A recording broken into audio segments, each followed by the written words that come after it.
All right, so here's an update for you guys. I got the intake push rod length checked. I got my exhaust push rod length measured. These are my zero lash numbers, by the way. These are not going to be the ultimate numbers. I think the OEM lifters, you need like a 50 to 80 thousandths of preload. So that will be added to these numbers to then determine the length of the push rod that we need. You know, it's quite funny because as soon as I ended that last video, or the last section of our video, a clip, right?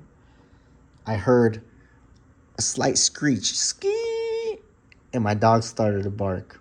I was like, could that be? Could that be what I've been expecting? Well, surely it was. We were just talking about, I was just speaking about the push rods.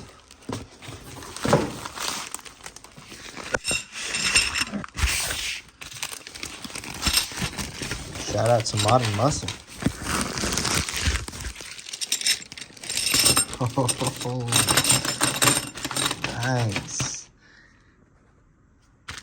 Nice. Take these.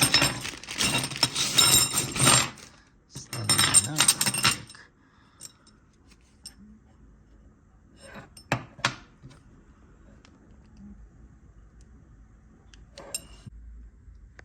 Rocker shaft assemblies are on. Push rods looking beautiful. Everything, the geometry is working excellent. Everything is lubricated.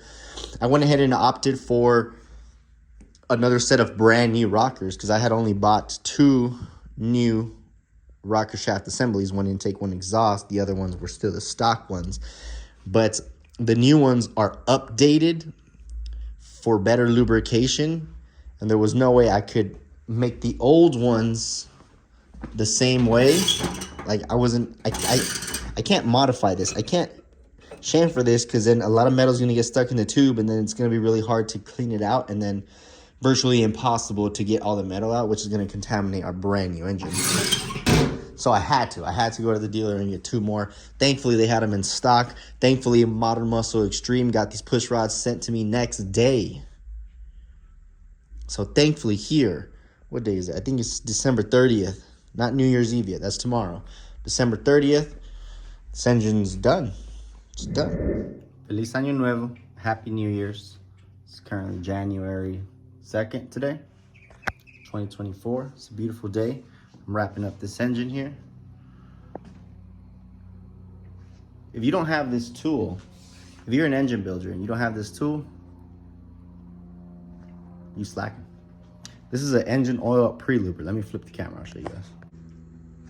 This is an engine oil pre-luber or an outdrive pre-luber.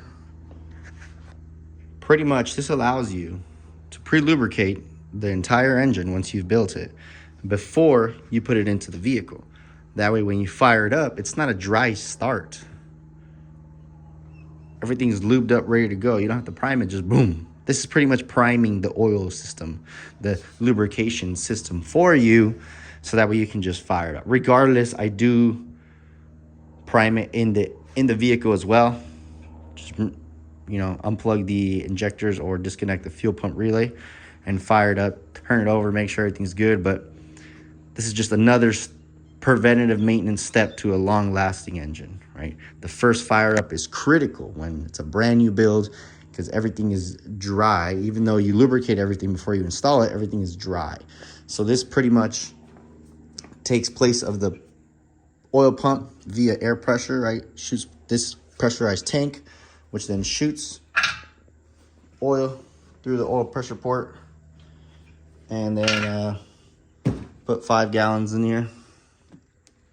Sorry, 5 quarts. Ran it. You'll see it squirt out of every rock arm. Pss, pss, pss, pss, pss. Pretty much do it until that tank is empty. But it doesn't really empty because this is just like, it's a rinky-dinky little setup, honestly. But it works for what it's worth. I just wanted to show you guys this pre-luber. If you don't have this and you're building engines, you need it. Or if you're swapping engines, you need this for the first start. This is about $200, I believe, at Summit Racing. It's their own personal thing. The welds on this are kind of iffy, but it works. So yeah, got the engine pre-lubed. I already double checked all the rocker geometry, the push rods, everything looks beautiful. It's where it needs to be. We have oil coming out of every single squirter here on the intake rocker arm. I don't see any oil leaks anywhere. Have everything plugged up. So now it's time to put the valve covers on. This is the last shot. Here's the valve covers. Valve covers are over there. I got them nice and washed. This is the final video with the valve covers off. And then once the valve covers are on, I'll put the spark plugs and then bam. I mean, this thing is so, we're getting really close. Today it should be completely buttoned up, ready to go. So tomorrow I can work on the engine bay, and then the next day put it in. And sometime this week, we got to get this thing to the dyno. We got to see how much this is make. If you have a guess, comment down below. I want to know.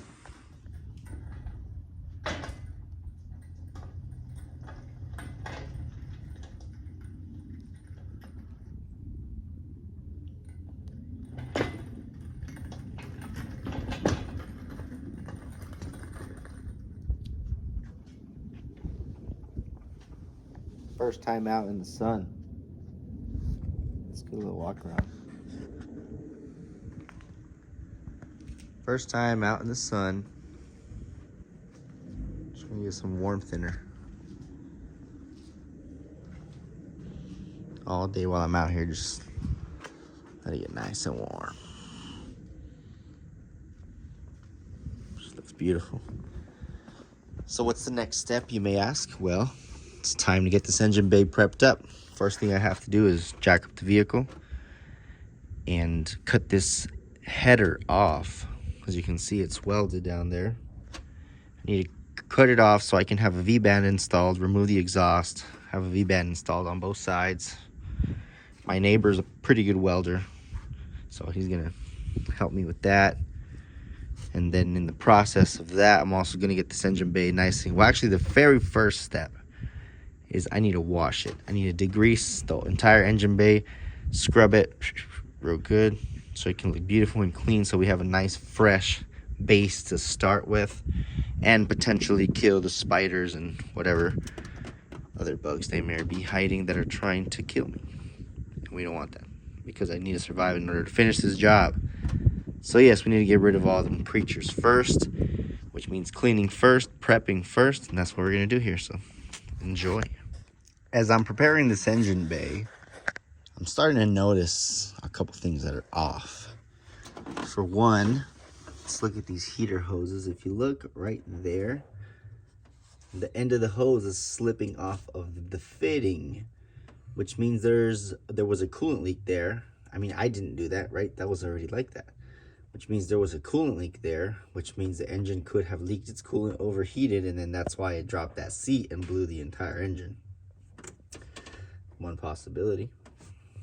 Also, I notice,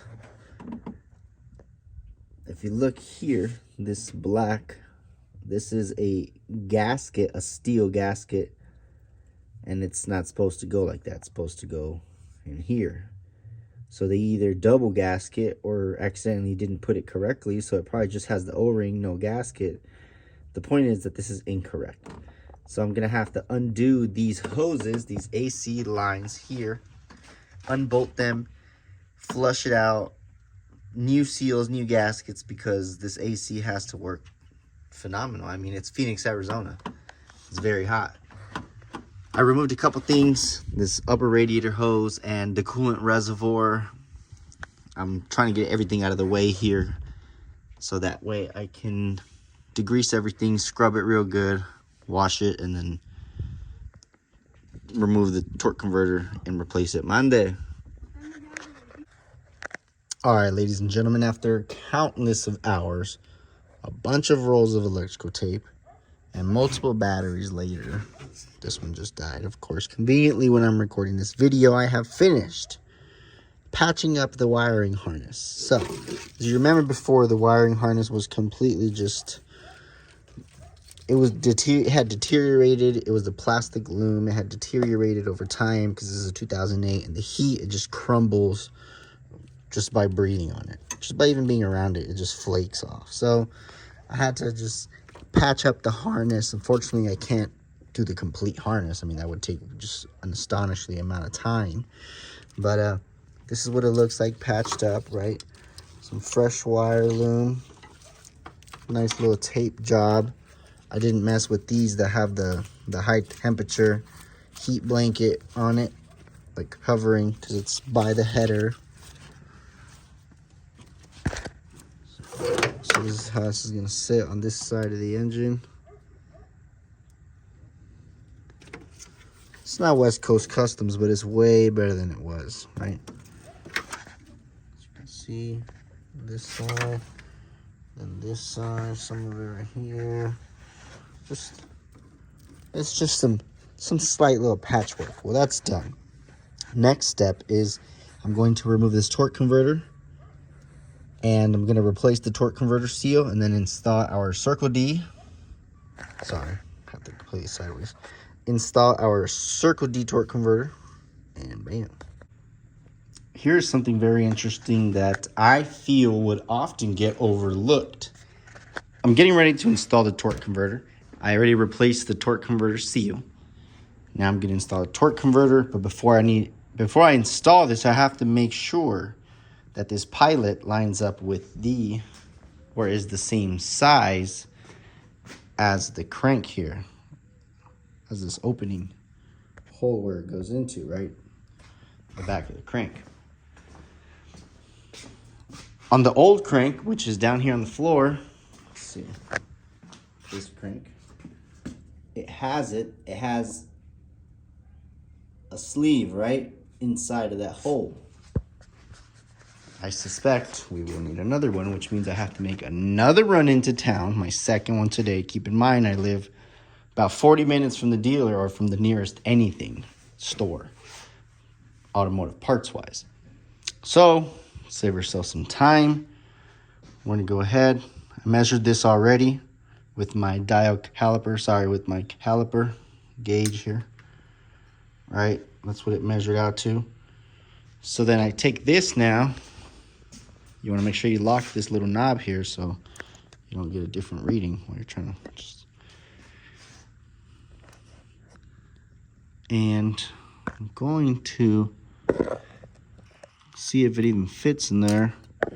And it does. And you see all that slop from one side to the other? That just tells me that I need a sleeve, right? Somebody might say, oh, well, it's the wrong torque converter. No, it's not the wrong torque converter.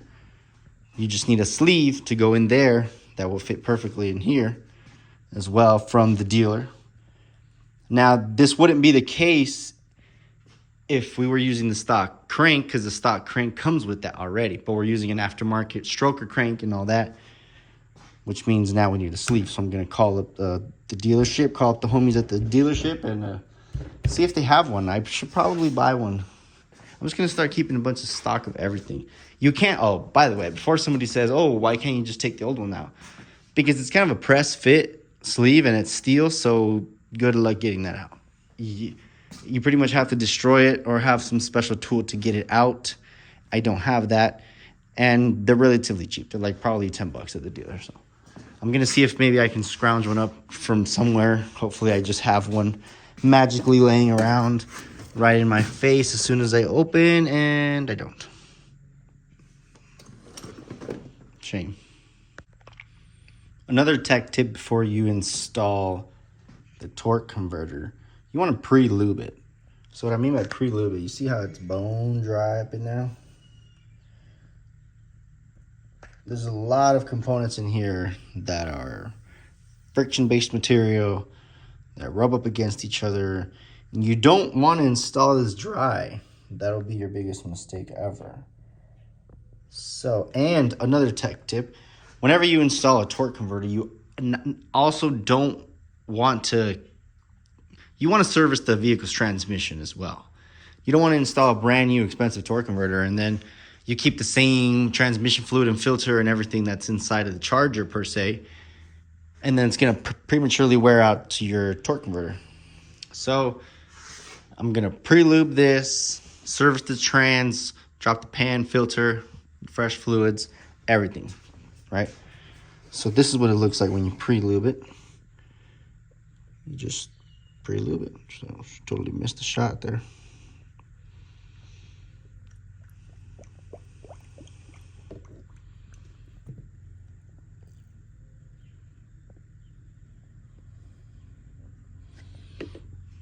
Right. And this is gonna take a lot. I mean, look how fat this is. This is a huge chunk of steel here. All this needs to be full of fluid. So that's a lot. That's probably gonna take a couple quarts, to be honest. Because just when you think it's full, spin it around, move it around, shake it around. It's gonna suck that down, and then you'll have to add more. Right on.